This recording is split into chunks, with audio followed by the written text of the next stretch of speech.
जाबिर साहब, आप उनके सवालों का भी जवाब दीजिए। सवाल ये भी है, देखिए अभी हाल ही में हरियाणा के विधानसभा चुनाव समाप्त हुए हैं और उसके बाद वहां के चुनावी नतीजे आपके कैसे खिलाफ गए, वो भी तब जब पूरे देश में इस तरह का माहौल था कि हरियाणा तो 2/3 बहुमत से कांग्रेस पार्टी जीतने वाली है।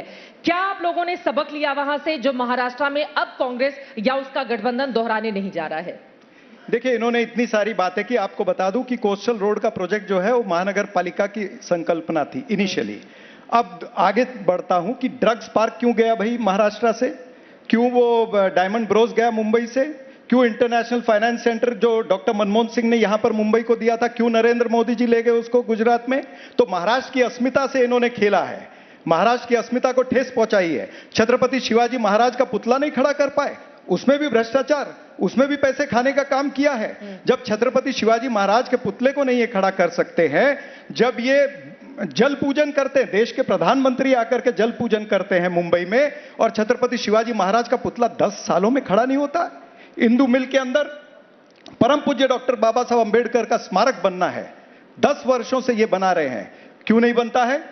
हम सरदार वल्लभ भाई पटेल के खिलाफ नहीं है, लेकिन गुजरात के अंदर अगर सरदार वल्लभ भाई पटेल की मूर्ति 4 सालों में लग सकती है, तो मुंबई के अंदर यह स्मारक जो है बाबा साहब अंबेडकर की, और जो छत्रपति शिवाजी महाराज का जल पूजन किया हुआ जो पुतला है, जो स्टैचू है, जो स्मारक है, वो क्यों नहीं बनी है? ये आपका जो है ये महाराष्ट्र द्रोह इसमें नजर आता है। देखिए, डॉक्टर बाबा साहब आंबेडकर का नाम इन्होंने लिया। डॉक्टर बाबा साहब आंबेडकर दिवंगत हुए दिल्ली में, और नेहरू जी को उनका इतना द्वेष था कि उनके पार्थिव को मुंबई तत्काल भिजवा दिया गया, उनको समाधि का स्थल है। और इंदू मिल की बात कर रहे हैं, इंदू मिल आप 10 वर्षों के शासनकाल में 4 से 14 के बीच में इंदू मिल का हस्तांतरण नहीं कर पाए। पंचतीर्थ डॉक्टर बाबा साहब आंबेडकर का बनाने का काम आदरणीय नरेंद्र मोदी जी और देवेंद्र फडणवीस जी के कारण संभव हो सका। और इतना ही नहीं, शिवाजी की बात करते, शिवाजी की मूर्ति तो हमने कश्मीर में भी लगा दी, कश्मीर में भी छत्रपति शिवाजी की मूर्ति लगी, मुंबई में नहीं लगा पाए। और इतना ही नहीं, इनकी स्थिति यह थी कि यूनियन जैक जो है, इंडियन नेवी के फ्लैग पर यूनियन जैक था, क्योंकि अंग्रेजियत इनकी गई नहीं थी, उस पर भी छत्रपति शिवाजी की नौसेना का जो उस समय का जो उसका ध्वज का जो चिन्ह था वो हमने लगाने का काम किया। तो हम तो छत्रपति शिवाजी की संकल्पना के आधार पर हिंदवी स्वराज की संस्थापना के स्वप्न को साकार कर रहे हैं। इनका क्या रहा भाई, इन्होंने छत्रपति शिवाजी के लगातार सागर में जो है छत्रपति शिवाजी की मूर्ति लगेगी, वो पत्थर का खड़क जो है ये खोज नहीं पाए 2004 से 14 में। इनकी स्थिति ये रही। और इंदू मिल तो कितना पुराना मामला था, और तब का महाराष्ट्र का अपमान नहीं हुआ, लेकिन सरदार पटेल के प्रति इनके मन की नफरत बार-बार हिंदवी स्वराज के प्रणेते, उनका पुतला आप खड़ा नहीं कर पाए और इतनी सारी बातें कह रहे। एक मैं आपकी बात का पुतला लगा दिया, मैं छोटे में उत्तर दे देता हूं। इनकी आदत क्या पता, भारतीय जनता पार्टी की, कि गाड़ी इनको चलानी है, ड्राइविंग सीट पर इनको बैठना है, लेकिन देखना रेयर व्यू मिरर में, सामने नहीं देखना। भी देखना पीछे की बातें करेंगे, रेयर व्यू मिरर में देख करके जब आप काम करोगे गाड़ी का एक्सीडेंट होगा। ये एक्सीडेंट हो रहा है महाराष्ट्र के अंदर, और ये महाराष्ट्र की जनता जानती है, इसीलिए आपको लोकसभा के चुनाव के अंदर उन्होंने खदेड़ा है। आप 28 सीटें लड़े, उसमें से 9 जीत करके आए हो। ये महाराष्ट्र की जनता ने आपको बता दिया कि हम कहां पे आप खड़े हैं। तो आपके लिए अच्छा, हम जब 43 जीत रहे थे तो इनको खदेड़ा नहीं था, 1 सीट इनकी थी, एक बार जो है 14 पीछे जीते हुए, फिर अहंकार है, यही अहंकार इनका चूर होगा, यही अहंकार महाराष्ट्र की जनता इनका अभी 13 सीटें जीते हैं, अभी ये और 1 सीट हमारे पास और आई है। भी अहंकार में नहीं आए, हम तो 41 में भी अहंकार पे नहीं आए, ये 13 में 13 मेरा कर डाल रहे हैं, ऐसी इनकी स्थिति है। और 13 आने के बाद इन्होंने श्रीमान उद्धव ठाकरे की जो दुर्गति की है, वो तो प्रश्न आपके मन में भी है, अकेला मेरा प्रश्न नहीं है। अच्छा, ये प्रश्न भी आप इनको बताएंगे? नहीं, पूछिए, उन्होंने पूछा कि नहीं पूछा? पहला प्रश्न आपका था कि नहीं था? बीजेपी सिखाएगी कि एंकर ने क्या पूछना है? एंकर ने पहला प्रश्न ही वही किया, संकट यही है आपका। लेकिन मैंने आपसे प्रेम शुक्ला जी सवाल ये पूछा कि लोकसभा चुनाव में अगर भारतीय जनता पार्टी और उसका गठबंधन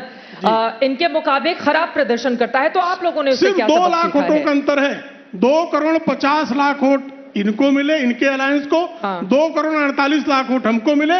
सिर्फ 2 लाख वोट आगे होने पर सीटों की संख्या सिर्फ थोड़ी सी बढ़ गई है, लेकिन निश्चित भारतीय जनता पार्टी ने एक वोट पर अपनी सरकार केंद्र की दिल्ली की गवाही अटल जी की, गवाही है ना, एक एक वोट की कीमत पता है ना? नहीं, ऐसी व्यवस्था हमने निश्चित की है। और आप देखेंगी कि महाराष्ट्र का चुनाव परिणाम आने के बाद फिर ईवीएम चिल्लाएंगे। अब मैं बोलूं? अभी से पूछ लीजिए इनसे। हाँ सापरे साहब, अब इस सवाल का जवाब तो आपको देना पड़ेगा। देखिए ईवीएम को लेकर या आज फिर ही हमने निर्वाचन आयोग ने हरियाणा कल में क्या जब कहा है? देखा, हरियाणा में जब देखा कि अब पक्ष में भारतीय जनता पार्टी के रिजल्ट जा रहे हैं, उसके बाद आप लोगों ने सवाल खड़े करना शुरू कर दिए कि इतना स्लो काउंटिंग क्यों हो रही है, कुछ वहां पे दिक्कत है। अगर बीजेपी जीत रही है तो इतने सारे सवाल जनता के मन में डालो कि वो बेईमानी करके जीत रही है, और अगर यूपीए या कांग्रेस जीत रही है या इंडिया गठबंधन की जीत हो रही है तो वो तो भैया जनता जिता रही है। अब ये चित भी मेरी पट भी मेरी, ये तो नहीं चलेगा ना सापरा साहब। देखिए 28 में से 9 सीटें आए, स्ट्राइक रेट जो है वो 50% से भी कम है, और कहते थोड़ी सी सीटें हमारी कम हो गई है, ये हाल है इनका। और ये और अब कितनी कम होगी वो जनता, इनको महाराष्ट्र की जनता बताएगी। जिस तरह से महाराष्ट्र द्रोह 99 चल रहा वाले जो है, जिस तरह 240 से समझ महाराष्ट्र रहे की हैं। अस्मिता पर ठेस पहुंचा रहे हैं, ये जनता बताएगी। अब मैं हरियाणा आता हूं पे आप हरियाणा जवाब पे, नहीं दे रहे हैं। आ रहा हाँ, हूं, हाँ, शांति रखिए ना, आ रहा हूं। देखिए ऐसा है, हरियाणा के अंदर अगर कोई चीजें हमें नजर आई हैं कि कहीं पर लोकल लोग कंप्लेन कर रहे हैं, उम्मीदवार कंप्लेन कर रहे हैं कि भाई यहां पर ये गड़बड़ी नजर आ रही है, तो लोकतंत्र के अंदर हमारा दायित्व है। अगर हमारे कोई उम्मीदवार कह रहे हैं कि जिस मशीन के अंदर 99% बैटरी है उसमें भारतीय जनता पार्टी को वोट ज्यादा जा रहे हैं, 60% जिसमें बैटरी है उसके अंदर कांग्रेस पार्टी को वोट ज्यादा आ रहे हैं, तो हमने क्या किया? हमने अपना दायित्व निभाया। हमने लोकतंत्र की प्रणाली में हमें इजाजत है, हमने इलेक्शन कमीशन के पास डेलीगेशन लेके गए, हमने लिखा, हमने कंप्लेन करी, हम जनता की अदालत में भी हमने बोला है। अब ठीक है, इलेक्शन कमीशन के अपने निष्कर्ष हजारों होते की हैं, तो तादाद में हमारे ईवीएम होते लोकतांत्रिक हैं, न अधिकार जाने जो है वो आप कितने नहीं खींच चार्ज हो, सकते।